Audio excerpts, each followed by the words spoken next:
Welcome back to Reading with Miss Nickerson. Today we're reading The Berenstain Bears and the Prize Pumpkin by Stan Jan Berenstain. First prize, second prize, third prize, or none. At Thanksgiving time, more than a contest is won.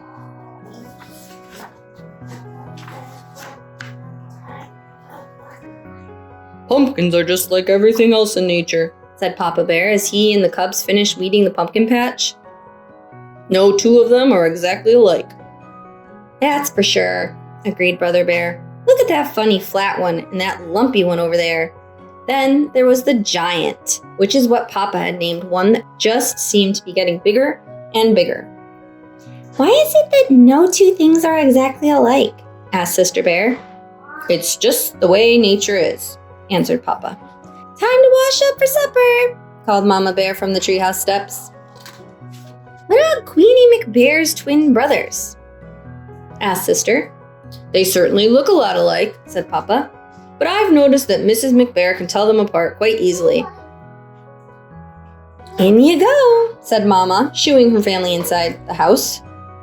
But Sister didn't go right in. She stood on the stoop for a moment and looked out over Bear Country. It was well into fall, so the days were getting shorter. Halloween had come and gone. Pretty soon the bears would start thinking about Christmas. But right now, Bear Country was aglow in the setting sun. Farmer Ben's well-kept farm looked especially fine, with its baled hay, corn shocks, and pumpkins casting long shadows. I guess nature's pretty amazing, Sister said as she looked out over the beautiful scene. It's the most amazing thing there is, said Mama. Come on now, in you go.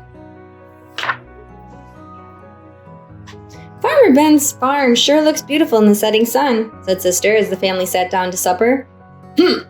Said Papa grumpily. Farmer Ben's not such a much. Not such a much, said Mama. Why, Ben is the finest farmer in Bear Country.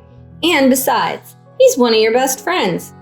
That may be so, said Papa, but earlier today he came by and said, Nice little pumpkin patch you got there, Papa. What he said is true, said Mama, especially compared to his fields and fields of pumpkins.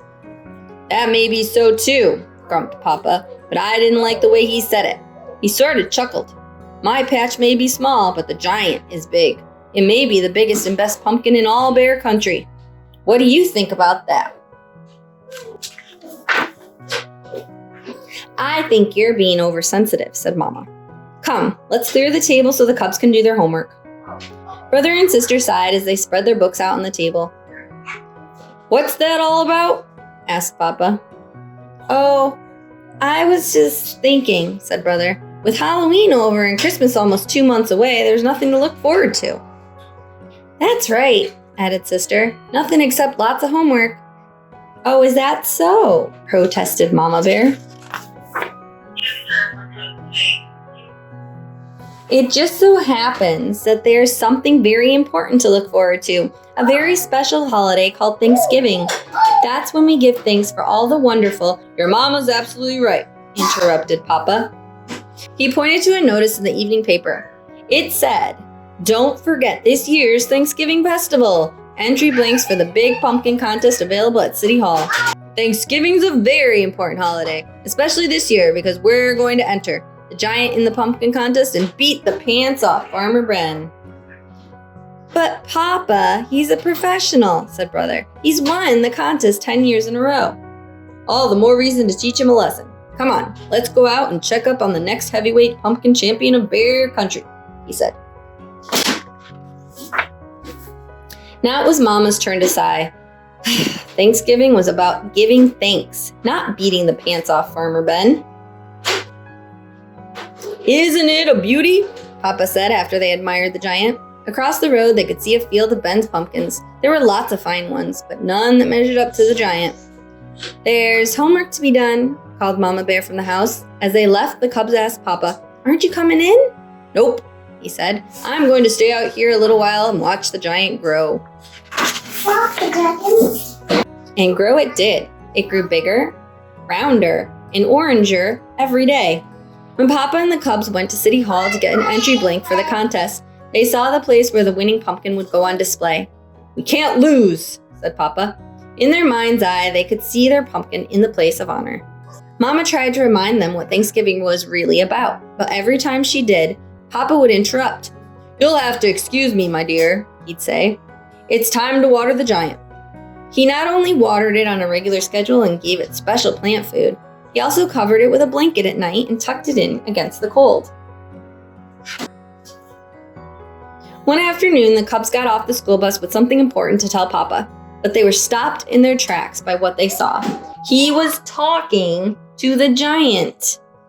"Come on, old buddy. You can do it. Suck up that water. Take in that sunlight."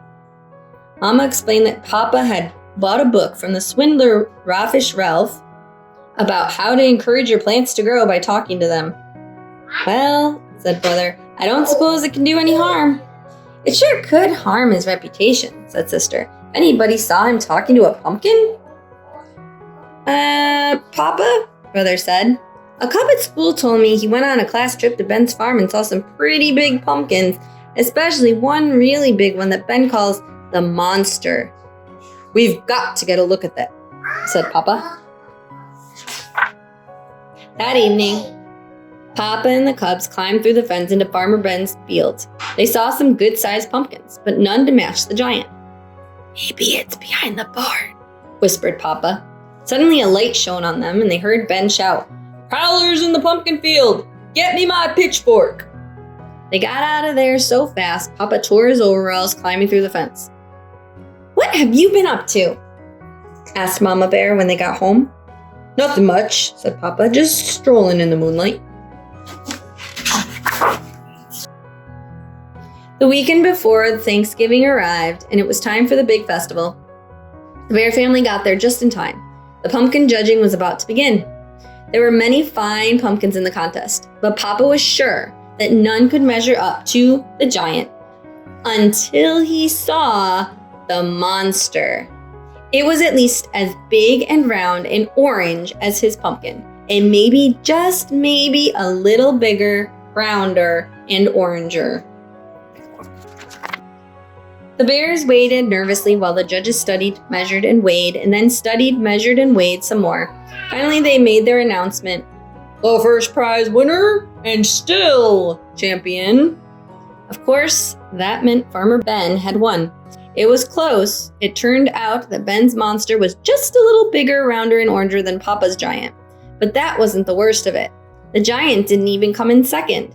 A beautiful pumpkin grown by Ms. McGrizz won second place. Then, the giant came in third. Papa and the Cubs were crushed and very quiet as they pushed their third prize winner home.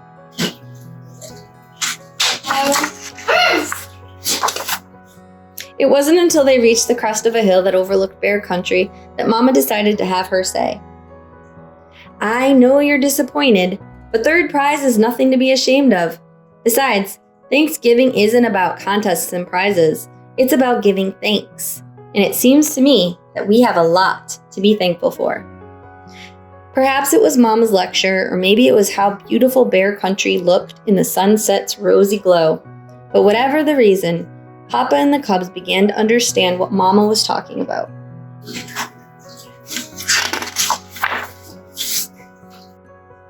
Even more so on Thanksgiving Day. After the Bears gave thanks for the wonderful meal they were about to enjoy, Sister Bear gave her own special thanks. "I'm thankful," she said, "that we didn't win first prize. If we had, the giant would be on display in front of City Hall instead of being part of the yummy pies we're going to have for dessert." As the laughter faded and the Bears thought about the blessings of family, home, friends, and neighbors, they knew deep in their hearts that there was no question about it. Indeed, they did have a great deal to be thankful for. The end.